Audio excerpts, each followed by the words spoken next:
welcome to episode 22 of Inspiration, my podcast about knitting and yarn dyeing. I hope you're doing well. I think I'm blurred. Am I blurred?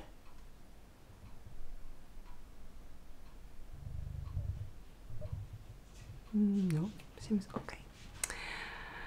So this is a podcast about knitting and yarn dyeing. I'm an indie dyer, I live in France, and if you're new to the podcast, I have a podcast episode up on YouTube every Monday at 5 p.m. I sent out a newsletter to let you know what's new in the shop as well, because I have also a shop update every Monday afternoon. So I hope you are doing well. Thank you for joining me today, and if you are a returning viewer, thank you so much. So today I wanted to touch base on different subjects with you. The first one is I wanted to dive into the shop update for this Monday. I'm recording on Saturday the 16th of July, but it will be online on Monday. I just wanted to share with you a bit about the books I'm reading currently. I wanted to do that last week, but I forgot. Just a bit a heads up on the project and a new section in this podcast. I wanted to touch base with you on design, because I really want to put designs back on the map for me, because it's been like ages and it needs to make a comeback. So first of all, the shop update. I just wanted to let you know that shipping is free from 70 euros of spending in my shop if you live in France, in Belgium, in the Netherlands, in Luxembourg, in Spain and Portugal, using Mondial Relais. That's a network of shop-to-shop shipping solution. That means you won't receive your package at home. You will have to collect it to a Mondial Relais partner shop near to you. All the shops that are part of the Mondial Relais network, you can find them on their website. And above 70 euros it's free, and for you guys. And under it's really cheap, so much cheaper than the French post solution, like at home. So just thought I would mention it again. It's not built in my Etsy shop, because Etsy doesn't allow me to offer you that kind of details in the shipping options, but know that it is possible. You just have to drop me a message and I will always refund. I'm only invoicing you when you're paying for shipping. I'm only invoicing you what I'm really paying, and I'm always refunding extra shipping costs, so you know.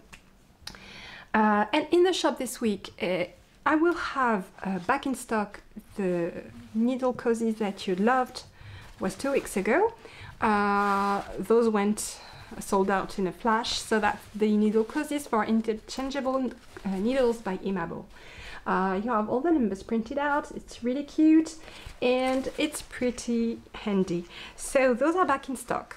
I ordered a bunch just to make sure it doesn't sold out as quickly. And yeah. And the other thing is my eldest daughter, Ambre, so is in vacation from school. And she wanted to have, she's 14 going on 15, and she wanted to have a little summer job. So it happens that her mom works from home and can use extra help. So I am very proud to be giving her a very first, job.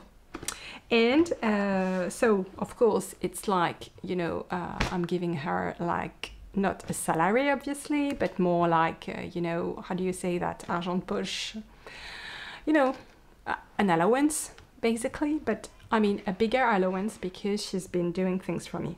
So there will be a huge restock on markers in the shop, because I mean, she does that very well. She loves to do that because she does that while watching Netflix. And she is so minute, she pays so attention to details, and she loves to have everything done very, to the, yes, I mean, that's why I'm asking her to do that. I know that she does that very well, and her markers are flawless. So I really like that she is so, I'm struggling today. I mean, well, she does that very well. Okay, let's keep it at that. So you will have the cat donuts, Chabigny markers, the little candies. I love them. I'll keep one to myself, I think. I really love them, with the little gummy bears and the candies. Little cats in cups. Lots of cats. I don't even have a cat, but maybe I should get one because, okay, that's the cat donut again, Chabigny. Maybe I should get one because I'm clearly obsessed with cats, but I don't have one. I did have one. Just felt so very sad when she passed, so didn't get another one. But yeah, I seem to have a small obsessions with cats. Even if it's not obviously a cat, there's a cat in a boat, a cat in a bulb, always a cat. So lots and lots of cats, lots of markers, either with a lobster claw and a ring, or on what I call dormeuse, which is basically an earring round that opens. So yeah. And the price depends on the number of markers you will have in the set. So it starts with 3 and it goes up to 7 markers in one set. And the enameled one are slightly more expensive than the metal ones, but I mean, that's logical. And there you go. So the objective for me was to, because I don't have time, on a regular basis to craft, to make myself markers. I used to have the time, I don't have anymore. And it's really only one because my daughter just finished school, and because she had, in France at the end of the troisième, at the end of the collège, which is for us, which is not college like in the US, but like she's 14. So it's really the end of the collège, and she has to pass an exam, which is called the brevet. She had a lot of pressure this year. She worked very hard, and she graduated. She successed. So we are very proud of her. And she's truly to take some rest and relax and enjoy and be proud of herself because she passed, and that's so cool. So that's why I was okay with her doing that this time. But the smaller vacation, it was all about work for school and preparing and working and all, and it's only because now she can relax, then she can do that. And she asked for it. I didn't force it upon her. She really wanted to have a bit of a job during the summer because she wanted to have money to buy clothes and things like that and go out with her friends. So I thought it was a really win-win situation.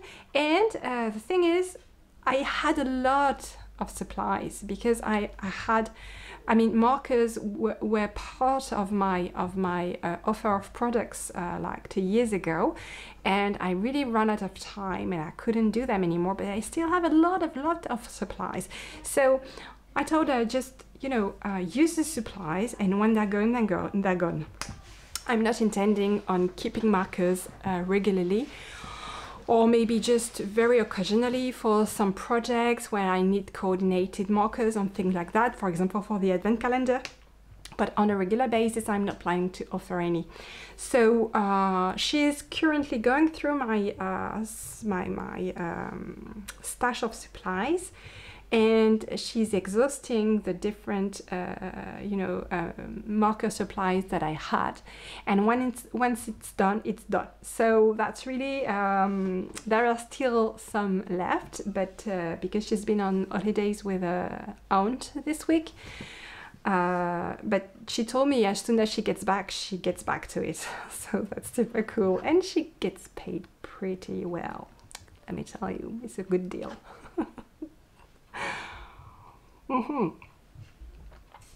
Okay, then I just wanted to touch base with you guys about books. I told you, I hinted at that last week and then forgot. But I've been on a, rough patch these days because I've started a lot of things, but really did not latch onto anything. Yeah, I started a lot of things. So I started with Blackwater. I was inspired by a friend of mine, Macri, who started reading that, and I kind of really trust her taste because we have the same on some things. So it's fantasy, not fantasy, but maybe it's fiction and maybe science fiction, not science fiction, but there's a monster in there. I don't know what that genre is, but yeah. And so Blackwater, but well, didn't feel it, so put it aside. Started another one, a French one called the Bureau des Affaires Occultes. The Occult Affairs Division, which is the title is very alluring. It takes place, I think, in Paris in the 19th century. So again, cool. But now, after starting it, I was like, I mean, that's not a definite no. It's just not the right time for this kind of book. Not now, okay? Just not these days. Then I tried, I've just finished this one, Tyrannosaur Canyon. I mean, it was pretty good, but I read it at a time when I was really tired, and it's an audiobook. And I love to listen to audiobooks before I go to sleep. And I was so tired that each time I had listened like for 1 minute, and I had to go back because I put the I think it shuts off automatically after 30 minutes. I have to go back 30 minutes and listen to the same bit again the night after, and then I was making such slow progress. It was ridiculous. I think it took me like 20 days to go through a single chapter because of that. But I finally went through it, and not my favorite of this author, because I've just been through the entire Pendergast series, like Lincoln and Child, Preston and Child, it's Lincoln Child, and Douglas Preston. So Preston and Child, I think, are to this day my absolute favorite authors, because they touch on every mystery, every enigma subject, and it's always a treat. That one was pretty cool, but not my favorite. And because I felt like reading something very packed with suspense and thrills, and I just went with Preston and Child again, and I'm currently listening to Riptide, and it's not disappointing so far, guys, and I think I'm going to keep on with that one. I usually listen to audiobooks while I dye, while rinsing the yarn, and at night when I go to sleep. Another thing I'm currently reading is Coyote Rage by All Going Back. It's on my Kindle. I'm not listening to this one because it's not an audiobook, and I'm so disappointed because I've listened to every All Going Back audiobook there is, and I love that author. It's great, and I can only strongly recommend his books. If you like thrills, if you like monsters, if you like a bit of gore, a bit of suspense and thriller, it's great. It's absolutely great. So I'm so motivated by that author that I'm currently reading this on my Kindle, and I mean, it's at night again, and usually I fall asleep reading my Kindle, but I mean, that's the perfect book to do that because it's really packed with action straight away, and that's really what I need. It's exactly what I'm looking for in movies as well. I'm a huge fan of Stranger Things, for example, and Stephen King as well. Not so much the movies, more the books. But yeah, I really don't like things that go too much into emotions and feelings and things like that. It sticks with me too much, and I cry a lot, and I keep that with me for like ages, and I'm too sensible for that. So monsters, non-human monsters, I don't like zombies. And that's it for the books, guys. And then the projects. So I didn't knit as much as I wanted because not much time. Have to look after my two smaller kids. Constant is 8 and Amelia is 4. And the thing is, because the older brother and sister are not there, they're on vacation with my sister, I have to be like, I forgot what it is to look after young kids. You absolutely cannot leave them alone. I mean, they have no sense of self-preservation, obviously. That's one reason.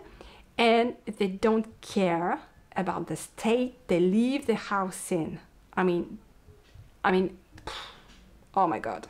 So it's been a bit difficult to work because the week started without my husband here, and so we've been able, you know, to find, since he came back from Canada, we were able to find a way for me to look after the kids like for half the day and work the other half, and he took the other half because he's working from home, and you know, just keeping an eye on them and make sure they're not doing anything stupid, because my God, do they do things stupid. Anyway, I just found even if when you're watching them, I mean, I just found my daughter is like a squirrel. She goes up everything, and I've just found her on the kitchen counter. She had put different chairs and tabouret to go up the kitchen counter, and she was rummaging in the kitchen cupboards to get some crisps at like 9 in the morning, because, you know, she likes them. Okay, and she had just had breakfast, and just near her dirty little feet was the bread I was about to put in the oven. So I was like, you cannot do that, you cannot put your feet just close to the food, it's not working like that, honey. Okay, and it's very dangerous, you can just, you know, fall and break something. And she was like so bummed. I mean, and just she wanted crisps, and she's very autonomous. She wants to do everything by herself. She doesn't wait for anybody. She just takes matter in hand, and yeah, she wants things done. So I think it's great. I love that trait of her personality, but it's very dangerous because, I mean, she just grabs anything she had close by, and she climbs and takes the yogurt, even if it's high up in the fridge, it doesn't matter, and she comes back very naturally, and you're like, where did you get that? I mean, yeah, no, she doesn't need anyone. She doesn't need anyone. It's crazy at 4. So, I mean, I just don't want to break that. I think it's a great quality. I think it's going to be a fantastic quality in an adult woman, but you just have to make sure she's safe. The thing is, that is not easy, guys, because you just literally have to pee at a point, you know, in your day. Okay. Anyway, just to let you know that my days lately, I used to think that because it was the holidays, it's going to be, you know, a bit more laid back, but no, it's not. It's really not. I've been working like at late at night because it's the only time when my husband was about to watch the kids, and I was confident in the fact that they were not doing anything life-threatening.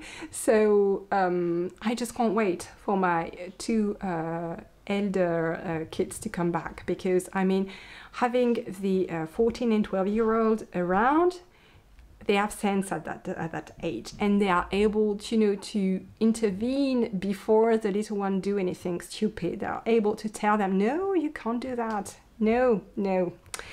And sometimes they bodily stop them from doing things like that. So it's great. I'm very grateful to have, I mean, it's the only way this is working, I mean, it's because all the kids watch, well, the little kids at some point in the day that I can, you know, go to the studio and otherwise I wouldn't be able to do that. I would have to be just stay-at-home mom. It's a complete job. I mean, when you have little kids, you have to be there, you have to be present.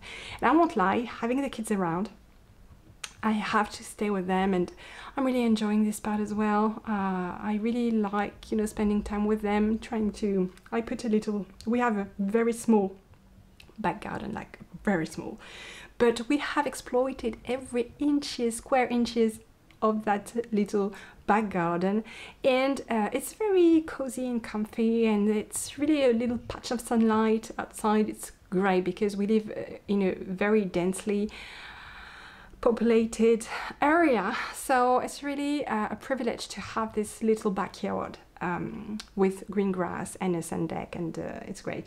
So I've been able to put a very small swimming pool on the sun deck, you know, like toddler size, for Amelia and Constant to enjoy, and at least they're not watching TV all day. That's a win. I've bought two like games to play with them, to, you know, like family board games, and we're playing in the morning when I'm watching them. And at least I have some quality time with them, which is also something I don't want to compromise about.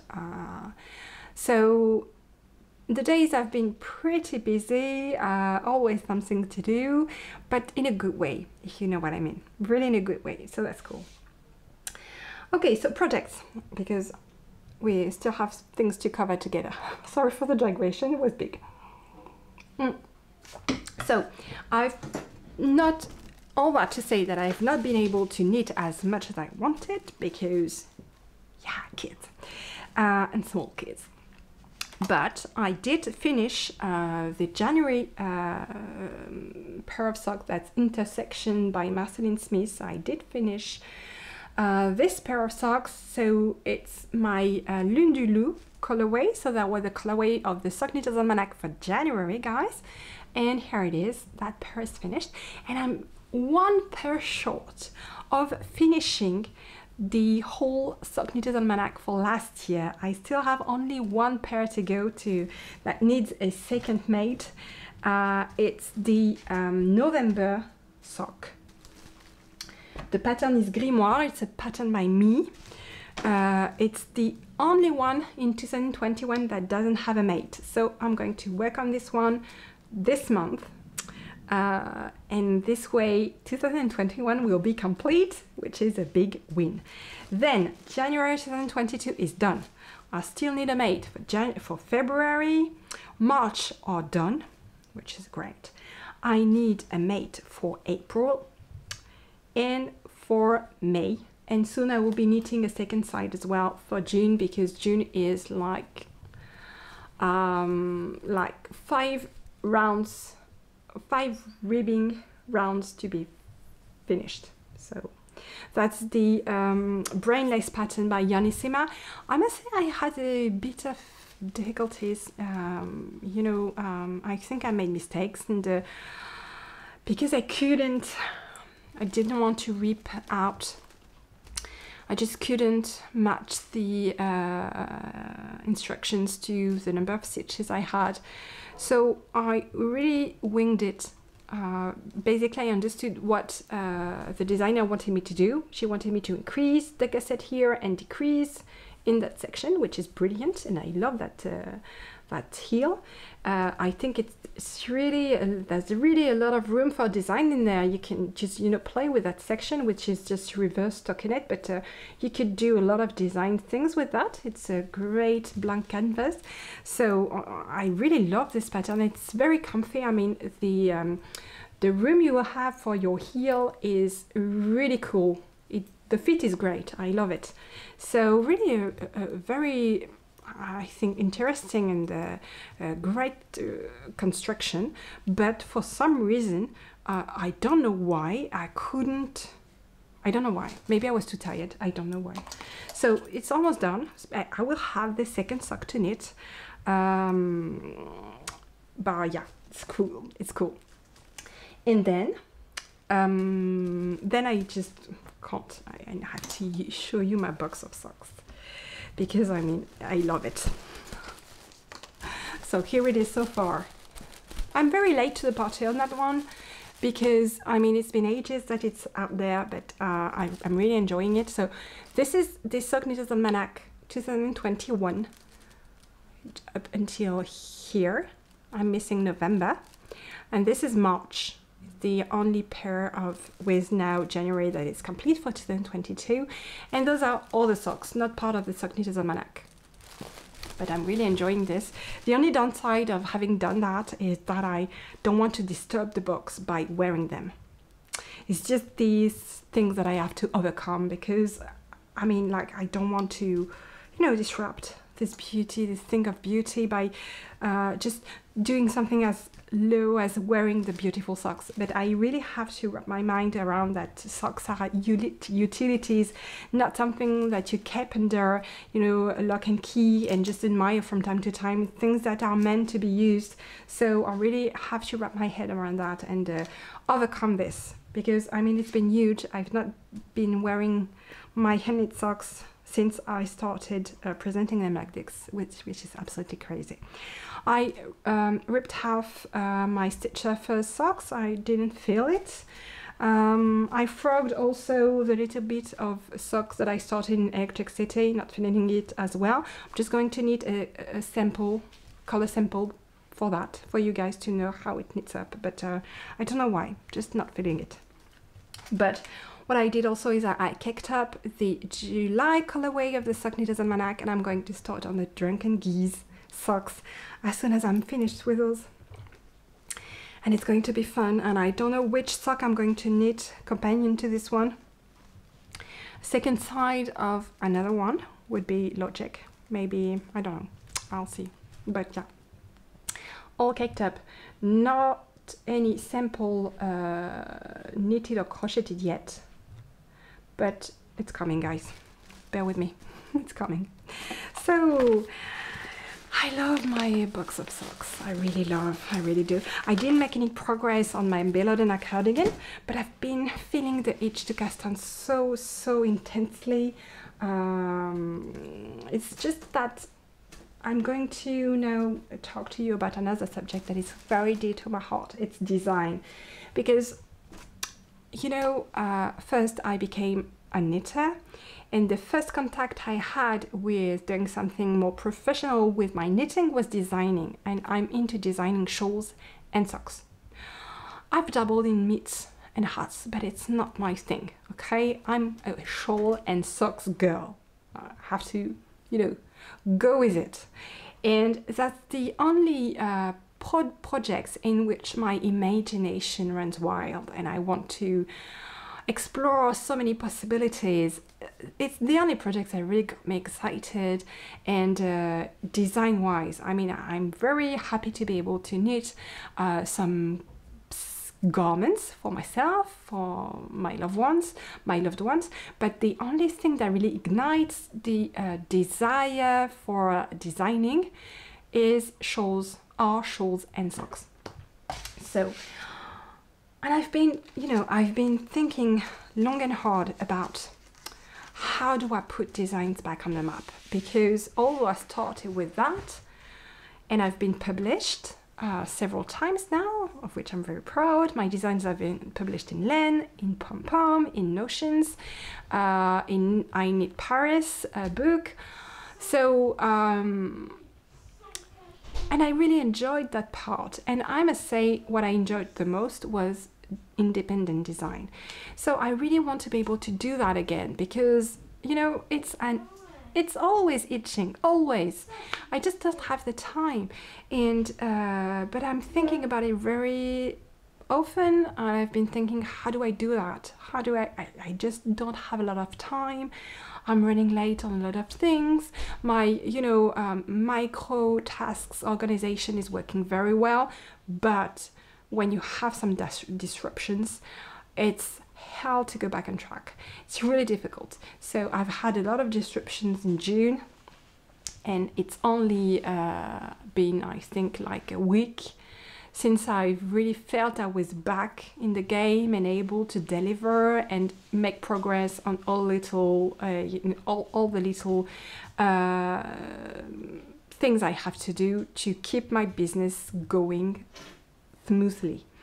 So the thing is, I still want to be able to design. So how do I do that? And I had that idea. I'm going to use you guys completely shamelessly. I'm going to,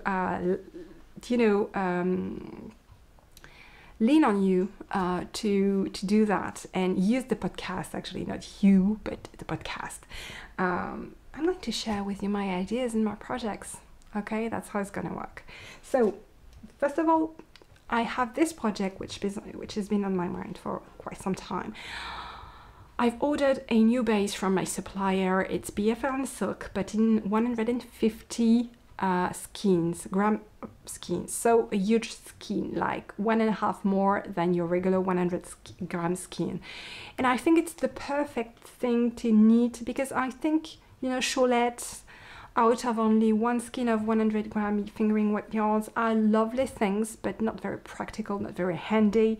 You really can't drape it on your shoulders. It's really something that you wear around your neck, not my jam.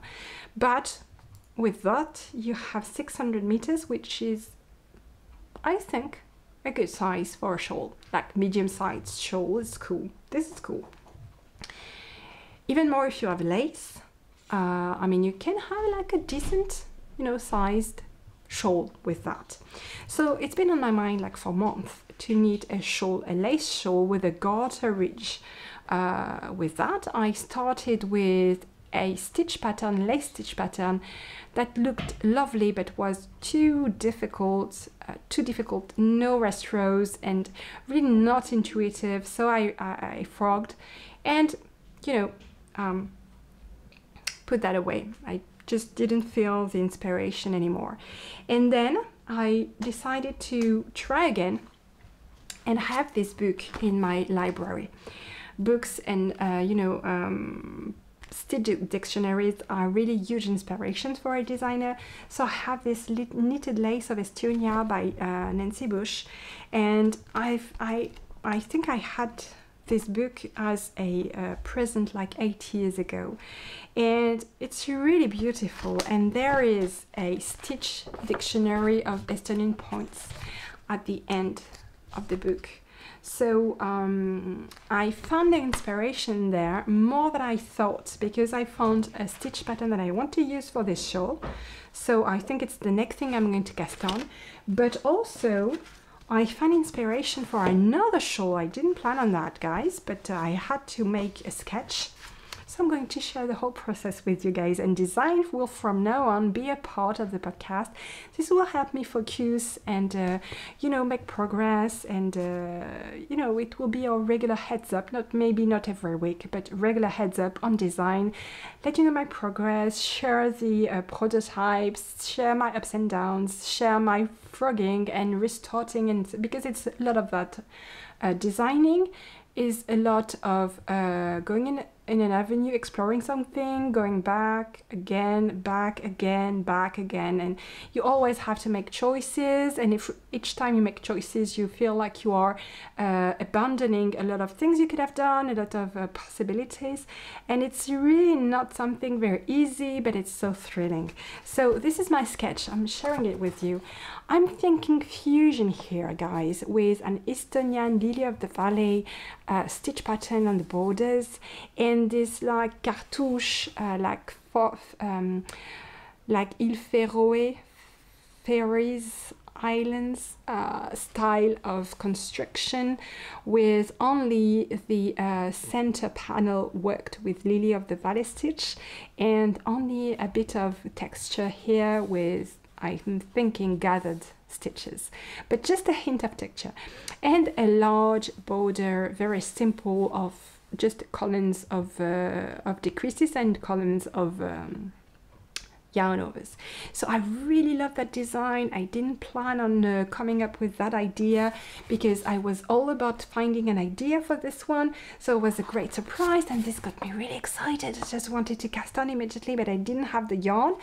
And I've been thinking what color, what I didn't know what to pick. I think something quite light would work better.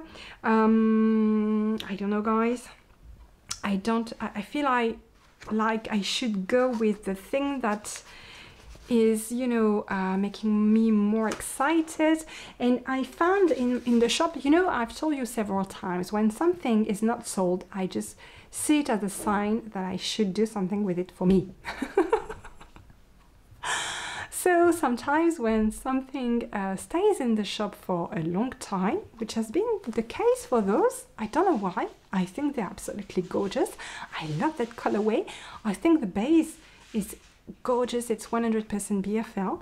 So it's been sitting in the shop like for a month, which is very rare. Usually skeins don't stay that long.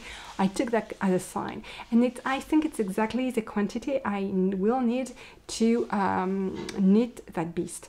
So, and I mean, the color is perfect.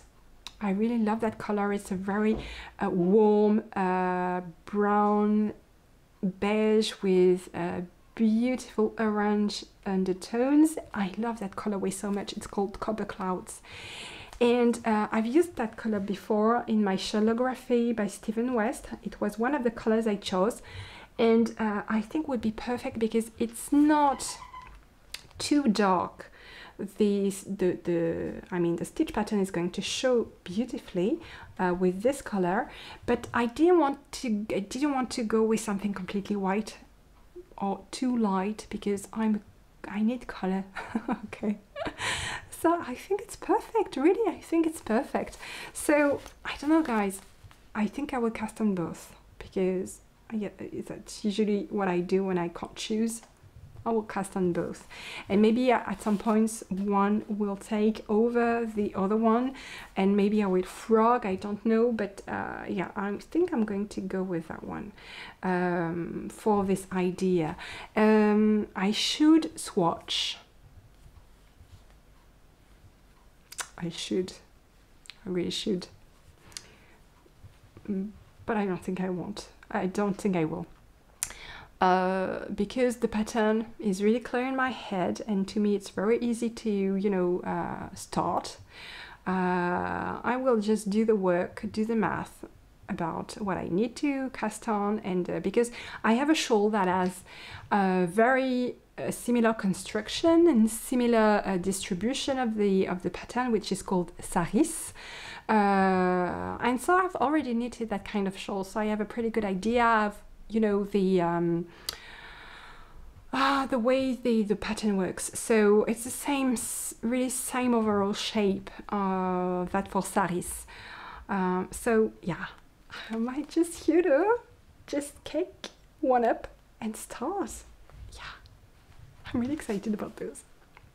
And this, I'm going to use a pattern that it's called the Estonian Starflower as the overall lace, and I'm just going to go with a beautiful garter border, maybe with a row of eyelets, 1 or 2 row of eyelets, but yeah, that's the plan for this. And I like to do that to finish my shawls with a row of garter stitch, because it enables you to go really to the end of your yarn. Even if you're running out of yarn, if it's a garter stitch border, it doesn't matter if it's like 2 rows shorter or 2 rows longer. You don't care. I mean, there's no repeat really. You can just make a tiny one, you can make a bigger one. It won't, you know, change completely the look of the shawl. So I really like that option to finish shawls, because it enables you to not have leftovers if you wish to, and to optimize your, you know, quantity of yarn. So I hope this new section is interesting to you, inspiring to you. Maybe you will accompany me in designing your own projects. It's really something that I love doing. I've been doing that for years. I don't plan on submitting any of this work to any publication. It's really between you and me, guys, and for my own enjoyment, and afterwards yours, because I really like to share my patterns afterwards. And I thought it would be interesting to share the whole process with you, not give you just the the finished object, but really document from the very beginning my journey as a designer, and that's how I put design back on the map, because thanks to you guys. So that's it for this week. I hope you enjoyed this episode. I talk to you next week in the next episode. I don't know what will be in the shop next week. I have no idea. Will be a surprise. Okay. Oh, and just before I forgot, got my new, I didn't know if I was bi-monthly or monthly subscribed to the Fiber Club by Hello Yarn. It appears that I'm a monthly subscriber, so I will not keep that up for like years, because otherwise I will very quickly run out of space. But look how gorgeous this is. I am so happy I decided to subscribe to Hello Yarn. I mean, I love what they do. I really do love what they do. I mean, it's absolutely gorgeous. Look at that. Look at that. That is right up my alley, guys. It's the perfect fall combo. It's great. It's gorgeous. I can't wait to put that on my wheel. But unfortunately, I didn't finish the previous project. I'm just halfway through. I really need to start spinning again, because I want to put that on my wheel so much. It's gorgeous. Gorgeous, gorgeous. Hello Yarn. I will put the yarn. It's called Spine Tingler, and it's a organic Polworth wool top.